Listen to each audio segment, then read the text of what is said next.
we're at the Council of Europe office in Venice, and today we had a short presentation about what is done here. And the Council of Europe is made up of 47 member states, mainly nearly all of Europe except for Belarus and the Vatican City. And to enter the Council of Europe, any country must adhere to the rules of the Council of Europe, which are mainly that you should have no torture in your country, no slavery, no death penalty, no discrimination, no hatred. They're all very good values, but always the Council of Europe tries to always keep its members, because once you're in the Council of Europe, you can dialogue with someone. So if, let's say, Malta is doing something against, I don't know, human rights, so the Council of Europe, if it's a member, can dialogue with Malta. But if the Council of Europe chucks Malta out, then Malta will do whatever it wants. So it's always good to keep the family of Europe together. The office here takes care mostly of cultural heritage, like the roots. So they have the Faro, which takes care of the heritage which is tangible or intangible. So tangible heritage is something like a statue or a monument, while intangible heritage is more music or by word of mouth and traditions.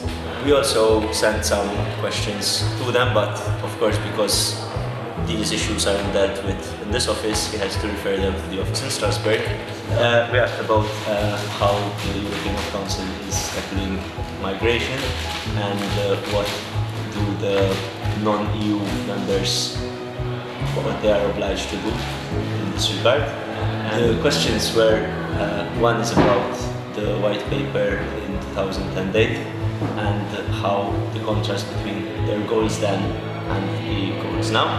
And the second one is about the migrant crisis in Europe, and it regards the non-EU members and what are their obligations in this case if they form part of the Council of Europe.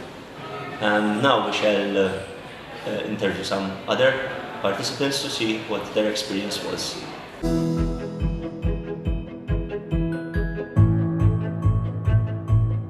What I learned is that there is a big difference between the European Union and the Council of Europe.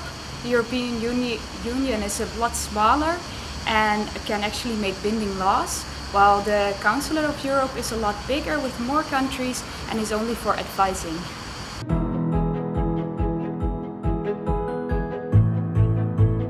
I remember, and I like quite a lot, the Faro Convention, what we learned about the Faro Convention, because I didn't know anything about that, and it's really interesting for me that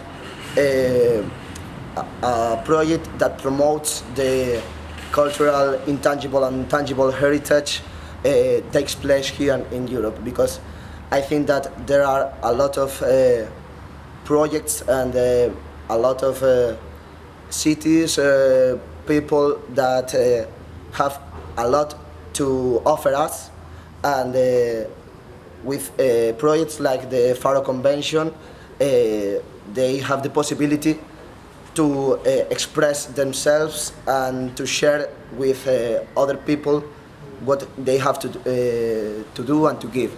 And it's a very good thing and a very good place to share and to know a lot of things about the European culture. And yeah, that's what I love the most.